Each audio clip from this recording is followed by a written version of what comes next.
श्री गणेशाय नमः. अवधूत चिंतन. श्री गुरुदेव दत्त. श्री स्वामी समर्थ. जय जय स्वामी समर्थ. देव म्हणतात, बाळा, मी तुझा हात धरला आहे, तो सोडण्यासाठी नाही. अर्धवट मार्गावर तुला मी कधीही एकटा सोडणार नाही. मी तुझा हात धरला आहे, तो तुला तुझ्या ध्येयापर्यंत नेण्यासाठी, तुला योग्य मार्ग दाखवण्यासाठी. तू जरी किती वेळा आमच्यावर विश्वास ठेवतो आणि कधीकधी डगमगतो, त्यासाठीच आज मी तुला काही मार्गदर्शन करायला आलो आहे.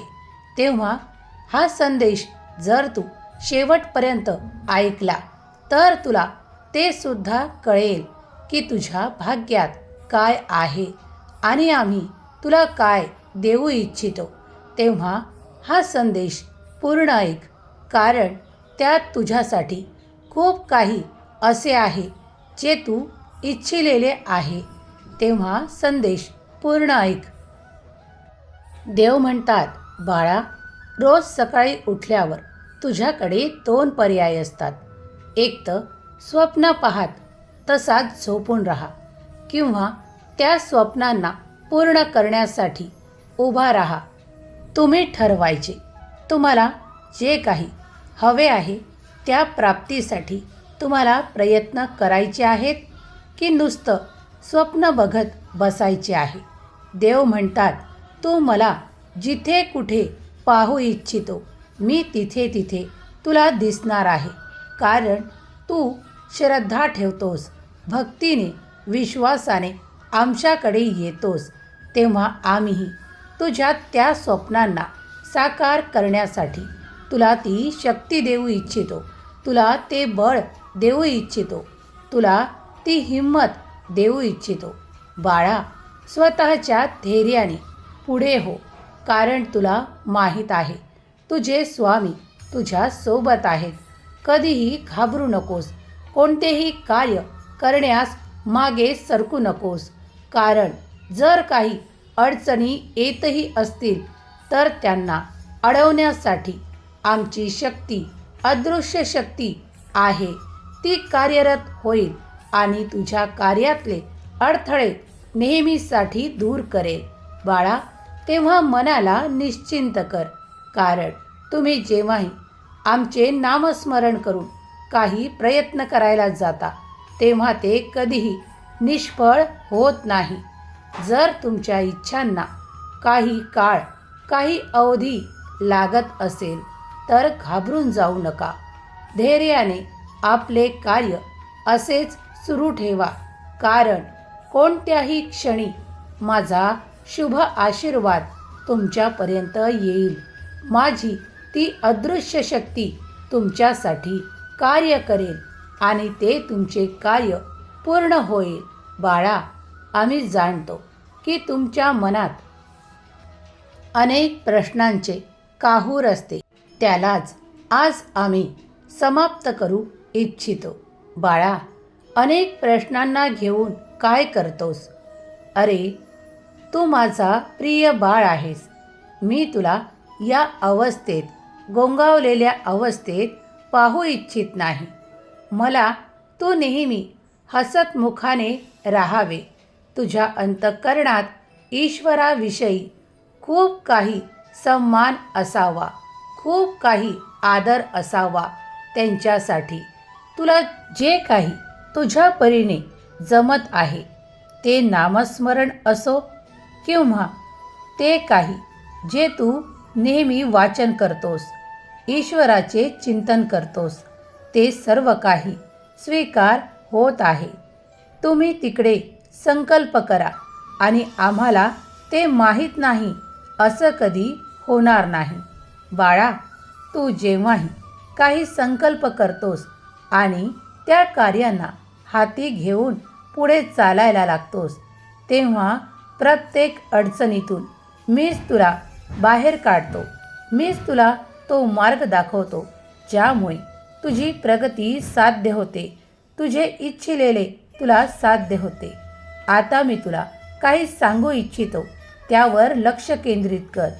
तू जेवढे काही नामस्मरण करत आहेस आणि कधीकधी तुझ्या मनात येते की खरंच नामस्मरणाने माझे कार्य होईल, ही शंका घेऊ नको.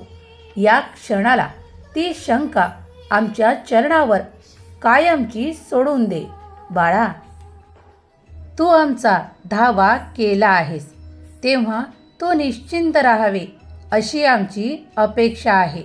मनात कोणतेही प्रश्न ठेवू नका, कारण त्यामुळे तुमचे मन एकाग्र होण्यास काही विलंब लागतो, ते विचलित होते. म्हणून सांगतो की नेहमीच मनाला निशंक करा आणि मग नामस्मरण करा. पहा, तुम्हाला जे हवे आहे ते लवकरच प्राप्त होईल. देव म्हणतात, मी तुला तेही देऊ इच्छितो जे कधी तुझ्या कल्पनेच्या बाहेर आहे. होय, तू सत्य ऐकत आहेत. आज विचार कर, कालचा दिवस कसा होता, आजचा दिवस कसा आहे. देव म्हणतात, जेव्हापासून तू आमच्या सेवेत रुजू झाला आहेस तो काळ आणि त्यातील काही मागचा काळ तू आठवण कर. तुला लक्षात येईल आज तू कुठे आहेस. बाळा, तेव्हा निश्चिंत राहा, कारण तुझे प्रत्येक पडणारे पाऊल आता तू आमच्या विश्वासावर ठेव, कारण आम्ही सदैव तुझ्या पाठीशी आहोत आणि तुला कधीही डगमगू देणार नाही. तुझ्या प्रत्येक कार्याला शुभ कार्यात परिवर्तित करील. प्रत्येक कार्यात तुला तो आनंद प्राप्त होईल. तू एक एक पाऊल जेव्हा ईश्वराकडे वळतोस, तू जेव्हा मनापासून नामस्मरण करतोस, तेव्हाही मी तुझ्या जवळपास राहून तुझे संरक्षण करत असतो. देव म्हणतात, मी तुला कधीही एकटे सोडत नाही. तुला जर कोणत्या काळी भीती वाटली तर माझे नामस्मरण कर. त्या क्षणाला तुला माझे अनुभव प्राप्त होतील. काही असे अद्भुत संकेत प्राप्त होतील ज्यामुळे तुझे मन निशंक होईल आणि तू आमच्याकडे परत नामस्मरण करशील. देव म्हणतात, कधीही स्वतःला कमी लेखू नका, कारण जे काही इतरांजवळ आहे तेही परमेश्वराची देण आहे, पण तुमच्याजवळ आहे तेही काही कमी नाही. ते सुद्धा असे अद्भुत आहे की ते सुद्धा तुम्हाला ईश्वरानेच बहाल केले आहे. तेव्हा स्वतःला कुणाच्याही पुढे कमी लेखू नका, कारण बाळा, तू एक माझा आशीर्वाद आहे. तू एक माझा असा अद्भुत आहेस. तू माझ्या प्रतिमेतूनच निर्माण झाला आहेस. तू माझा प्रिय बाळ आहेस. तू माझे लेकरू आहेस. तेव्हा आता काळजी करणे या क्षणापासून थांबव, कारण मी तुझी ती काळजी दूर करायला आलो आहे. तुझा विश्वास आहे ना? मग लवकरच ती तुझ्यापासून दूर निघून जाईल. कोण? काळजी. बाळा, कधीही जर तू विश्वासाने आमच्याकडे आला आहेस तर मनातल्या शंका, कुशंका, नकारात्मक विचार तिथे सोडून दे. त्यांना आपल्या जवळही बाळगू नकोस, कारण त्या तुला मागे ठेवू इच्छितात आणि जेव्हा त्या तुझ्या मनात घर करतात तेव्हा त्या तुला आमच्यापासून दूर नेऊ इच्छितात. त्यामुळेच तुला सांगतो, त्या तुझ्या शत्रू आहेत, त्यांना दूर ठेव. तुझ्या पवित्र हृदयात जर तुला आम्हाला स्थान कायम द्यायचे आहे तेव्हा मनाला निशंक ठेव, कारण तेव्हाच आम्ही तुझ्या हृदयात वास करू. देव म्हणतात, बाळा, मी तुला पुढील काळात खूप काही ऐश्वर्यशाली बनवू इच्छितो, कारण ती तुझी सुप्त इच्छा आहे. ती मी जाणली आहे. तुला माझा आशीर्वाद कायम हवा आहे, तोही मी द्यायला तयार आहे. देव म्हणतात, तुला मला असे खूप काही आशीर्वाद, ते चमत्कार द्यायचे आहेत. तू सुद्धा ते घ्यायसाठी ते प्रयत्न करत राहा, ज्यासाठी तू खूप काही आमच्याकडे प्रार्थना करतोस. जर तू प्रयत्न करत राहिलास तर तुला हमखास यश प्राप्त होईल, कारण ते यश देव तुला देऊ इच्छितात. त्यामुळे तू ते प्रयत्न सोडू नकोस. जर प्रयत्न सोडशील तर मात्र मग आम्ही तुला ते यश कसे देऊ बरं? त्यासाठी प्रयत्नांची कास कधीही सोडू नको.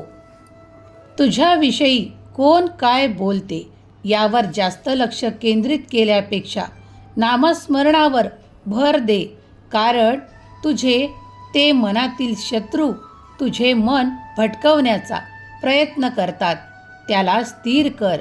बाळा, जेव्हा तू मनाला स्थिर करून नामस्मरणाचा आमचा धावा करशील, तेव्हा आम्ही तुझ्यासाठी अशक्य हे असलेले शक्य करून देऊ. देव म्हणतात, तुला माहीत आहे ना, तुझा विश्वास आहे ना, तर मी तुला जिथे तिथे दिसेल. माझा अनुभव तू प्राप्त करशील, कारण तुला हे नक्की माहीत आहे की देव अशक्यही शक्य करतील. तेव्हा या विश्वासाला कायम ठेव.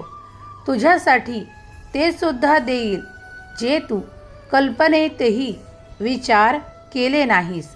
होय बाळा, मी तुला ते चमत्कारसुद्धा देऊ इच्छितो. त्यासाठी तूही पुढे ये, आशीर्वाद घे. देव म्हणतात, आज तुला एक अटळ गोष्ट सत्य सांगत आहे. देव कुणाचे पापही घेत नाही आणि पुण्यही घेत नाही. जो कोणी आपल्या कर्मांनी ते सर्व काही प्राप्त करतो, तेव्हा आपले कर्म योग्य दिशेने वळवा, कारण तुम्हाला आम्ही ती योग्य दिशा दाखवत आहोत. तेव्हा मागे सरकू नका.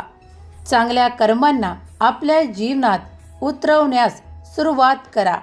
तुमचे भलेच होईल.